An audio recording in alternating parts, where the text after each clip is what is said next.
Hai semuanya, kembali lagi ke YouTube channel aku. Dan hari ini aku akan bahas satu topik yang sangat banyak dipertanyakan oleh kalian, yaitu tentang emangnya obat dari krim dokter itu bisa bikin ketergantungan? Nah, itu pertanyaan yang sering banget aku dapet. Kak, kalau misalnya aku ke dokter tuh aku takut nanti krimnya bikin ketergantungan dan aku harus kayak ke dokter seumur hidup dan lain-lain. Nah, jadi di sini aku akan jelasin apa itu sih krim dokter, lalu ketergantungan dan arti sebenarnya di balik itu.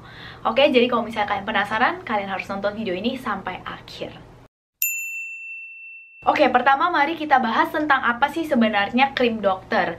Jadi tentunya krim dokter itu merupakan krim yang diracik oleh dokter, biasanya dokter spesialis kulit, yang tentunya sudah melakukan edukasi sangat lama. Jadi dia udah lewati proses jadi dokter umum, melewati proses internship, lalu dia ambil residensi spesialis kulit lagi, lalu menjalani ujian board certification.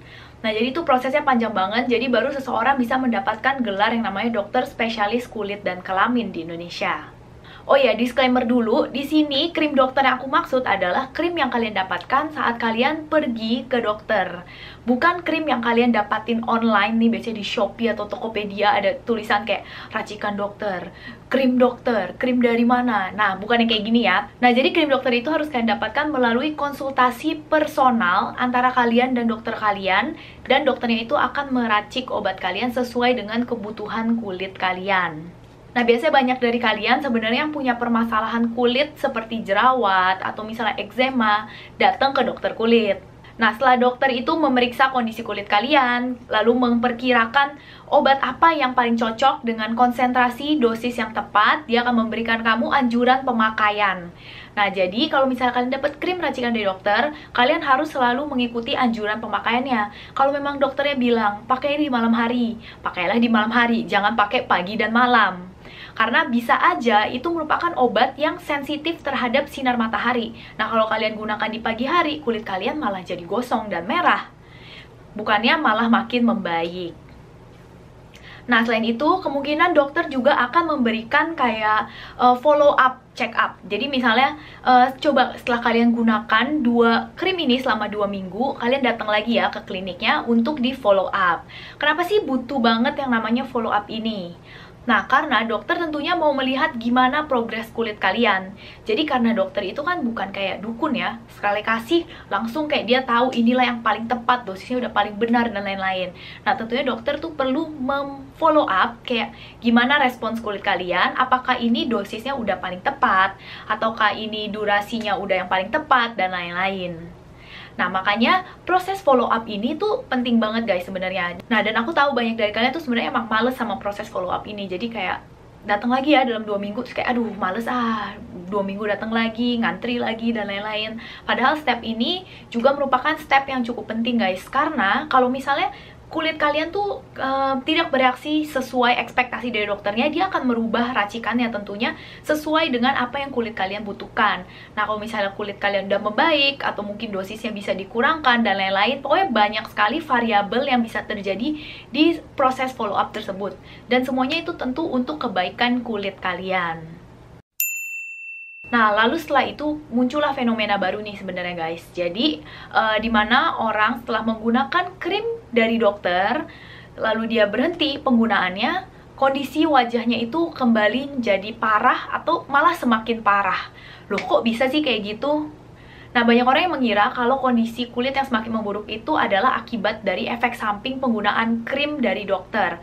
Nah, di sini aku mau meluruskan dulu beberapa kemungkinan-kemungkinan yang terjadi kenapa kulit kalian bisa semakin parah setelah kalian stop pemakaian krim dari dokter. Yang pertama yaitu adalah saat kalian stop pemakaian krim dari dokter, bukan berarti kulit kalian itu udah bener-bener 100% sembuh dan tidak membutuhkan perawatan lainnya, atau biasa aku sebut kayak maintenance dan skincare. Banyak orang mengira saat kulit mereka tuh sudah membaik, udah kelihatan kayaknya udah fine-fine aja, mereka bisa kayak ya udah sekarang nggak usah pakai skincare, nggak usah dirawat dan lain-lain. Padahal kan nggak kayak gitu ya guys, karena kulit kita itu kan organ yang sangat dinamis dan juga hidup yang membutuhkan perawatan.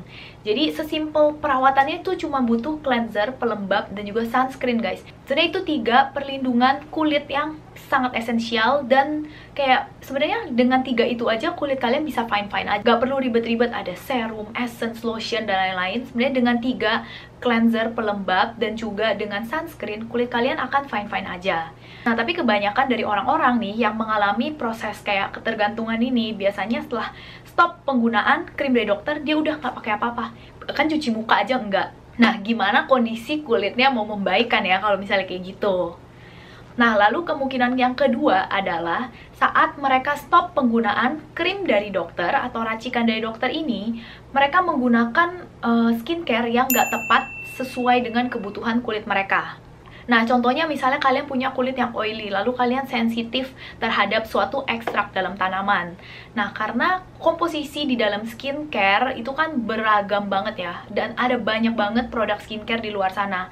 Bisa aja kalian pilih skincare yang ternyata tuh nggak tepat untuk kebutuhan kulit kalian. Bisa kulit kalian berminyak, lalu kalian malah milih moisturizer yang sangat oklusif, pokoknya yang sangat lembab banget, malah bikin pori-pori kalian tuh tersumbat. Atau kemungkinan lainnya kalian tuh sensitif terhadap plant ekstrak tertentu yang terkandung di dalam skincare tersebut. Nah, makanya bukan karena kalian tuh ketergantungan sama krimnya, tapi karena pilihan skincare yang kalian gunakan setelah kalian berhenti menggunakan krimnya tuh nggak tepat dan memperburuk dan memperparah kondisi kulit kalian. Nah, lalu kemungkinan ketiga adalah saat kalian menggunakan krim racikan dokter yang mengandung steroid di dalamnya. Nah, di sini aku mau bilang, karena banyak banget orang berpikir kayak steroid is the evil, dia yang paling jahat, paling buruk untuk kulit kita, dan lain-lain. Padahal steroid itu merupakan obat atau kandungan yang sangat sering digunakan oleh dokter untuk menyembuhkan berbagai macam penyakit. Nah, tapi mereka itu harus digunakan dengan hati-hati sekali dalam pengawasan dokter. Nah, jadi steroid itu kalau bisa aku bayangkan, dia tuh seperti pedang dengan dua sisi. Jadi dulunya tuh tajam dan bisa melukai kalian. Nah, kalau misalnya kalian salah gerak dikit aja, bukannya kondisi kulit kalian membaik, tapi malah bisa memperburuk kondisi kulit kalian. Makanya penggunaan krim menggunakan steroid itu harus dalam pengawasan dokter, guys. Please banget guys, jangan beli krim yang dijual di internet, yang jualnya per kiloan, yang warnanya nggak jelas, sumbernya dari mana nggak jelas, tidak memiliki registrasi BPOM, dan lain-lain. Please jangan beli obat-obat seperti itu. Nah, karena kebanyakan kejadian, krim-krim tersebut itu mengandung kandungan seperti kayak hydroquinone atau steroid dengan konsentrasi yang benar-benar nggak masuk akal, dan kalau misalnya digunakan secara berlebihan malah bisa menimbulkan efek samping yang permanen efeknya. Nah, untuk informasi soal kayak efek sampingnya apa untuk krim abal-abal dan steroid dan lain-lain, kalian bisa cek di Dr. Mita SPKK di Instagramnya. Dia udah kayak bahas lengkapnya A to Z. Nah, jadi Dr. Mita juga memberikan banyak kesaksian dari para korban. Jadi please kalian cek di sana sebelum kalian memutuskan untuk membeli krim-krim seperti tersebut. Nah, tadi aku udah mulai ngelantur sedikit soalnya ngomongin steroid yang dijual bebas. Nah, steroid sebenarnya banyak digunakan oleh dokter-dokter juga untuk indikasi banyak, misalnya kalian eksim, dermatitis, atau misalnya kalian punya psoriasis, dan masih banyak lainnya. Nah, kalau misalnya dalam pengawasan yang rutin dengan dokter, ini side effects-nya bisa sangat minimal. Nah, ya jadi emang obat yang mengandung steroid ini tidak diperuntukkan dalam penggunaan jangka waktu yang sangat panjang. Nah, lalu hal penting lain yang harus kalian camkan yaitu adalah kalian gak bisa seenaknya untuk memberhentikan pemakaian krim yang mengandung steroid seenak jidat kalian.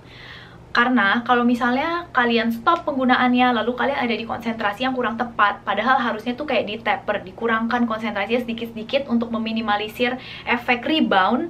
Nah, ya makin parah jadinya. Makanya ke dokter itu harus secara rutin, nanti dokter akan cek, oh kayaknya dia udah bisa dikurangi konsentrasinya atau durasi penggunaannya, dan lain-lainnya. Sehingga saat dia stop penggunaan krim ini, efek sampingnya akan sangat minimal, hampir nggak ada bahkan.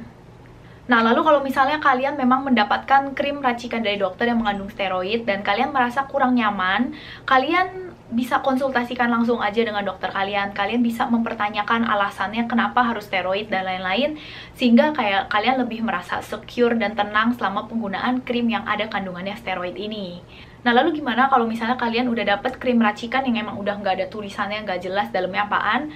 Itu juga boleh banget kalian langsung tanyakan aja dengan dokter kalian, kok isinya itu apa sebenarnya, apakah ada kandungan steroid atau enggak. Oh ya, selain itu aku juga punya pesan untuk teman-teman kalian. Kayak banyak dari kalian tuh yang kayak takut ya pergi ke dokter kulit, takut dapet krim dari dokter dan lain-lain, sehingga kalian nggak bisa pakai skincare kalian yang biasa dan lain-lain. Sebenarnya nggak kayak gitu. Kalau misalnya kalian dapet krim dari dokter, lalu kalian dapat krim pagi, kalian dapat krim malam, dan lain-lain. Dan lalu kalian merasa kulit kalian kok kayak nggak nyaman, atau kayak pokoknya yang nggak enak aja, kalian bisa kok langsung kayak tetap konsultasikan aja ke dokter kalian. Dok, kulit saya nggak nyaman nih, apakah ini wajar? Nah, lalu kalau memang misalnya nggak wajar, kalian boleh langsung tanyain ke dokter kalian, apakah kalian boleh menggunakan atau melayernya dengan skincare produk yang kalian udah punya.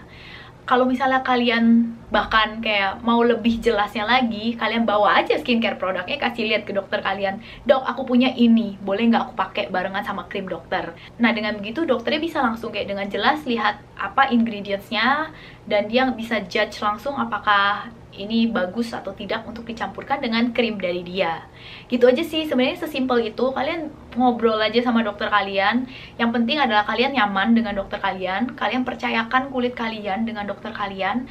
Komunikasi itu juga sangat penting dengan dokter kalian. Pokoknya kalian ada keluhan apa, kalian merasa nggak nyaman apa, kalian komunikasikan semuanya ke dokter kalian. Nah, jadi tadi aku udah bahas kemungkinan-kemungkinannya apa aja yang bisa membuat kulit kalian malah makin parah setelah kalian stop penggunaan krim dari dokter. Jadi ya tadi aku udah bilang, nah yang pertama adalah kalian stop penggunaan krim dan lalu kalian bahkan tidak merawat kulit kalian sama sekali. Lalu yang kedua adalah kalian tidak menggunakan perawatan yang tepat untuk kebutuhan kulit kalian. Ini yang paling sering terjadi sih sebenarnya. Jadi setelah kalian stop penggunaan krim dokter, kalian langsung beli kayak 5 set skincare produk yang dijual di pasaran, lalu ada satu aja nggak cocok, pasti kulit kalian kan makin parah lagi ya. Nah, lalu yang ketiga adalah tidak menggunakan krim racikan dari dokter sesuai dengan anjuran dan rekomendasi dokter kalian. Nah, jadinya kemungkinan kulit kalian tuh semakin parah setelah kalian stop penggunaan krim dokter sebenarnya berputar di antara tiga kemungkinan ini, dan konklusinya atau summary-nya adalah krim racikan dokter tidak mengakibatkan ketergantungan. Ya, jadi segitu aja untuk videonya hari ini. Jadi sebenarnya aku cuma mau kayak memperjelas apa sih sebenarnya krim racikan dokter. Lalu apa aja kemungkinan-kemungkinan yang terjadi setelah kalian stop pemakaian krim racikan dokter yang bisa bikin kulit kalian tuh makin parah. Jadi kalau misalnya kalian tahu kan apa aja kemungkinan-kemungkinannya, kalian bisa cegah itu untuk terjadi. Nah, lalu yang ketiga, yang terakhir, aku juga mau mempertekankan lagi kalau krim racikan dokter yang di sini aku maksud adalah krim yang dibuat personal untuk diri kalian dari dokter spesialis kulit, bukan yang kalian beli online di Shopee, Tokopedia, dan semua e-commerce lainnya yang jelas-jelas udah ilegal dan kemungkinan besar itu banyak kandungan-kandungan yang harus dalam pengawasan dokter. Oke guys, jadi semoga videonya bermanfaat. Kalau misalnya kalian punya saran dan juga masukan tentang topik apa yang mau dibahas di video selanjutnya, please let me know in the comment down below. And yeah, thank you guys so much for watching and see you guys next time. Bye guys!